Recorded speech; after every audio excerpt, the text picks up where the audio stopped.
আসসালামু আলাইকুম বন্ধুরা, কেমন আছো তোমরা সবাই? আশা করি খুব ভালো আছো। আলহামদুলিল্লাহ, আমিও খুব ভালো আছি।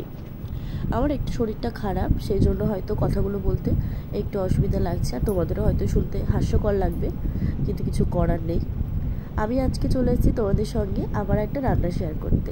আজকে আমার মা বাড়িতে বানিয়েছিল কাতলা মাছের রেজালা। তার জন্য প্রথমেই দেখছো 10 থেকে 12টা কাজু বাদাম আর পরিমাণ মতো একটু পোস্ত, 2 চামচ পোস্ত লাগবে, কিছুক্ষণের জন্য ভিজিয়ে রাখতে হবে। তোমরা চাইলে এটার মধ্যে 1 চামচ চাল মগজ দিয়ে ভিজিয়ে রাখতে পারো। তারপরে আর একটা আলাদা পাত্রে আমি 1/2 ইঞ্চি আদা, কয়েকটা রসুন আর 3 থেকে 4টে কাঁচা লঙ্কা নিয়ে অল্প একটু পানি দিয়ে মিক্সিতে দিয়ে খুব ভালোভাবে গ্রেট করে নেব।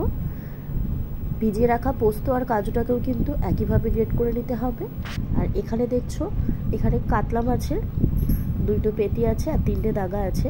এগুলোর ওপরে লবণটা দিয়ে ভালো করে মাখিয়ে নিতে হবে। অবশ্যই খেয়াল রাখতে হবে যাতে লবণটা ভালো করে মাছের গায়ে লেগে যায়।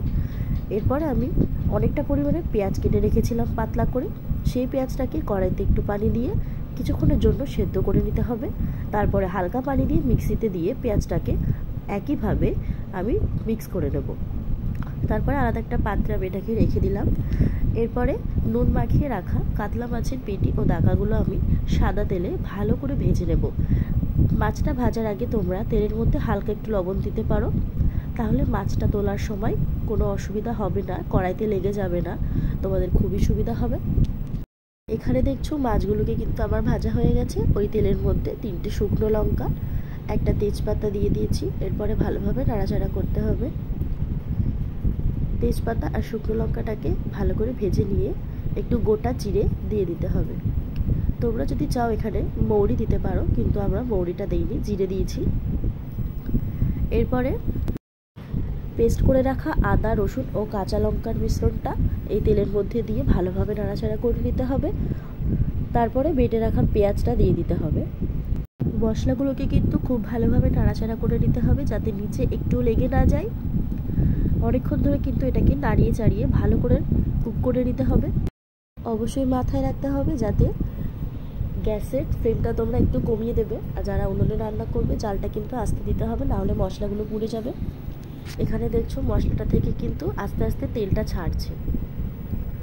এখানে আমি আরও কিছু মশলা দিয়ে দেব। এরপরে মিক্স করে রাখা পোস্ত কাজু বাদামের মিশ্রণটা এর মধ্যে দিয়ে দিতে হবে। তারপরে আরও কিছুক্ষণ ধরে নাড়াচাড়া করে এটাকে এই মশলার সঙ্গে ভেজে নিতে হবে।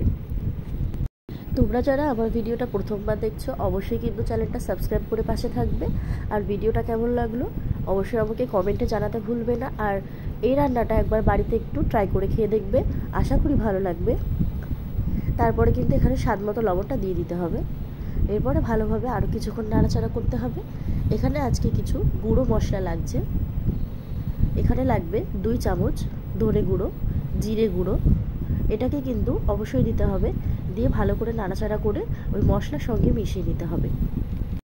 এরপরে আরও কিছুক্ষণ বাদে আমি 100 গ্রাম মতো টক দই রেখেছিলাম ভালো করে ফেটিয়ে। অবশ্যই টক দইটাকে আগে থেকে ভালো করে ফেটিয়ে রাখতে হবে। তারপরে এই মশলাটার মধ্যে ঢেলে দিতে হবে।